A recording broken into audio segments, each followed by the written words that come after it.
ఫహీం ఖురేషి ఎవరి బినామీ? సాధారణ జర్నలిస్టు కోట్లకు ఎట్లా పడగలెత్తిండు? కోట్ల రూపాయల ఆస్తులు, విలాసవంతమైనటువంటి జీవితం.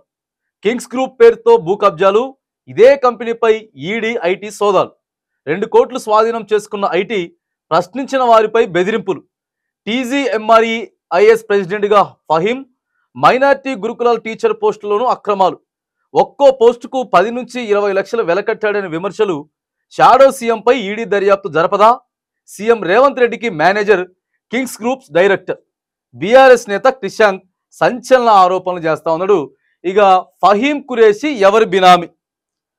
గతంలో మరి ఈ కాంగ్రెస్ పార్టీ అధికారంలోకి వచ్చిన తర్వాత హఠాత్తుగా వినపడతా ఉన్నది పేరు, ఫహీం ఖురేషి పేరు. మరి గతంలో ఏ రోజు కూడా కనపడినటువంటి వ్యక్తి, ఎప్పుడు పేరు వినపడినటువంటి వ్యక్తి, ఇగో హఠాత్తుగా ఒక సాధారణ జర్నలిస్ట్కి ఇన్ని వందల కోట్లు యాడికెళ్ళి వచ్చిందని చెప్పి ఇగో ప్రస్తుతం రాజకీయ వర్గాలల్లో, మీడియా వర్గాలల్లో చర్చ జరుగుతూ ఉన్నది. మరి ఎవరు బినామీగా ఉన్నారు? ప్రస్తుత రాష్ట్ర ముఖ్యమంత్రి ఇగో రేవంత్ రెడ్డి గారే బినామీగా ఉన్నాడా అనేటటువంటి సందేహాలు కూడా మరి వ్యక్తం అవుతా ఉన్నాయి. గత 30 ఏళ్లుగా 40 ఏళ్లుగా కాంగ్రెస్ పార్టీలో ఉన్నటువంటి ఎంతో మంది నాయకులకి, కార్యకర్తలకి లేనటువంటి ఇగో గుర్తింపు ఇవాళ ఖురేషికి యాడికెళ్ళొచ్చింది. ఒకేసారి హఠాత్తుగా ఆయనకి చూడండి, ఒకసారి మహమ్మద్ ఫహీముద్దీన్ ఖురేషి తెలంగాణ మైనార్టీల గురుకుల విద్యా సంస్థల సొసైటీకి ప్రెసిడెంట్. మైనారిటీకి సంబంధించినటువంటి గురుకులాలు ఏవైతే ఉన్నాయో వాటన్నిటికి కూడా ఒకేసారి ప్రెసిడెంట్ చేసి పడేసిరు, ప్రెసిడెంట్ ఇచ్చిండ్రు. తర్వాత కాంగ్రెస్ యువనేతగా పిసిసిలో మంచి పలుకుబడి ఉన్నది. ప్రస్తుతం వివాదాలకు కేర్ ఆఫ్ అడ్రస్ అయిన ఫహీం మీద ఉన్నన్ని ఆరోపణలు మరే నేతపై లేవంటే అతిశయోక్తి కాదు. ఓ సాధారణ జర్నలిస్టుగా జీవితం మొదలుపెట్టిన ఫహీముద్దీన్ నేడు కోట్ల రూపాయల విలువ చేసే సంస్థలో డైరెక్టర్గా ఉన్నాడు. అతని సంస్థలపై ఈడీ సోదాలు చేసినా ఇప్పటికీ ఎలాంటి చర్యలు లేకపోవడం గమనార్హం. సీఎం రేవంత్ రెడ్డికి అత్యంత సన్నిహితుడిగా పేరున్న ఫహీంపై కబ్జా ఆరోపణలు కూడా ఉన్నాయట. ఎన్నో కబ్జాలు, ఆ తర్వాత ఇక దందాలు, వీటన్నిటి కూడా కేర్ ఆఫ్ అడ్రస్ గా మరి ఫహీం ఖురేషి ఉన్నాడు. మరి ఆయన వెనక ఉన్నది ఎవరు? ఎవరు కాపాడుతా ఉన్నారు? ఎవరు ప్రోత్సహిస్తా ఉన్నారు?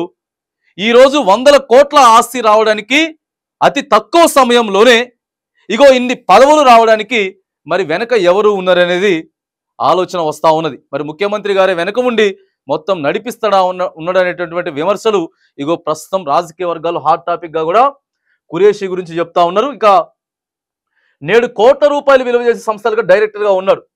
అతని సంస్థలపై ఈడీ సోదాలు చేసినా ఇప్పటికీ ఎలాంటి చర్యలు లేకపోవడం గమనార్హం. సీఎం రేవంత్ రెడ్డికి అత్యంత సన్నిహితుడిగా పేరున్న ఫహీంపై కబ్జా ఆరోపణలు కూడా వెల్లువెత్తుతున్నాయి.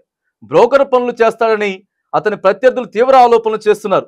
ఇంతకు ఫహీం ఆస్తుల వెనుక ఉన్నది ఎవరు?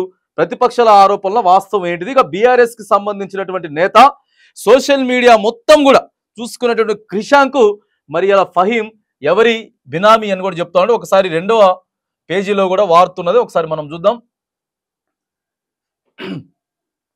ఇదిగోండి, Kings warriors private limited real estate సంస్థ ఇది. ఫహీముద్దీన్ డైరెక్టర్ గా ఉన్న ఈ కంపెనీలో గత కొన్ని నెలల్లో 2 సార్లు కేంద్రం సంస్థలు సోదాలు జరిపాయట. గత ఏడాది నవంబర్లో ఇన్కమ్ ట్యాక్స్ జరిపిన తనిఖీలలో 2 కోట్లను స్వాధీనం చేసుకుంది. ఈ ఏడాది ఫిబ్రవరి 13న ఎన్ఫోర్స్మెంట్ డైరెక్టరేట్ సోదాలు జరిపింది. కానీ ఇప్పటి వరకు ఎలాంటి చర్యలు కూడా తీసుకున్నది లేదు. కోట్ల రూపాయల వ్యాపారాలు జరుపుతున్నా కేంద్ర సంస్థలు సరైన దర్యాప్తు ఎందుకు చేయడం లేదన్న సందేహాలు కలుగుతున్నాయి. ఫహీంను కాపాడుతున్నది ఎవరన్న దానిపై పలు రకాల చర్చ జరుగుతోంది. కింగ్స్ గ్రూప్ అక్రమాలకు అడ్డు అదుపు లేదని పలువురు ఆరోపిస్తా ఉన్నారు. తాజాగా ఆఫియా బేగం అనే మహిళ తన 11 ఎకరాల భూమిని కింగ్స్ గ్రూప్ సంస్థ ఆక్రమించిందంటూ ఓ వీడియో రిలీజ్ చేసింది.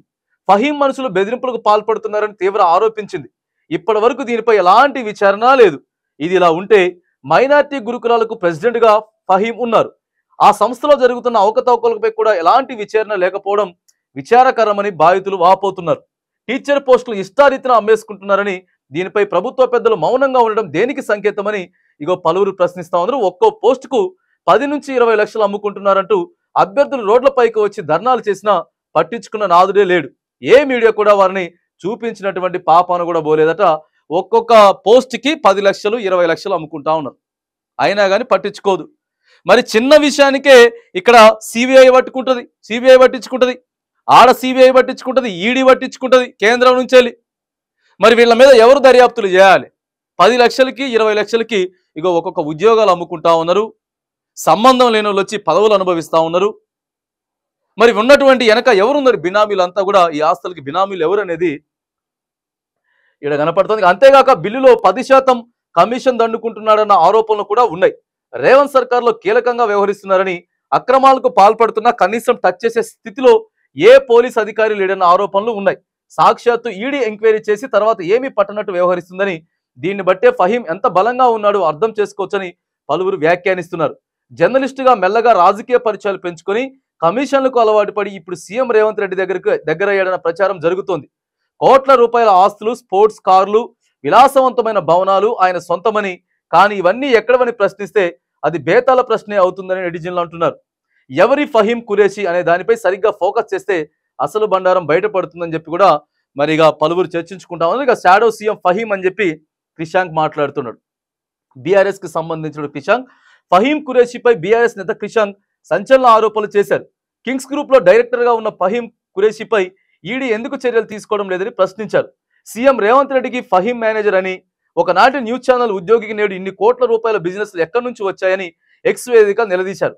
షాడో సీఎం ఫహీంపై ఎందుకు దర్యాప్తు చేపట్టడం లేదని ఇక ఈడీని కూడా ట్యాగ్ చేస్తూ ఆయన పోస్ట్ చేసిందట.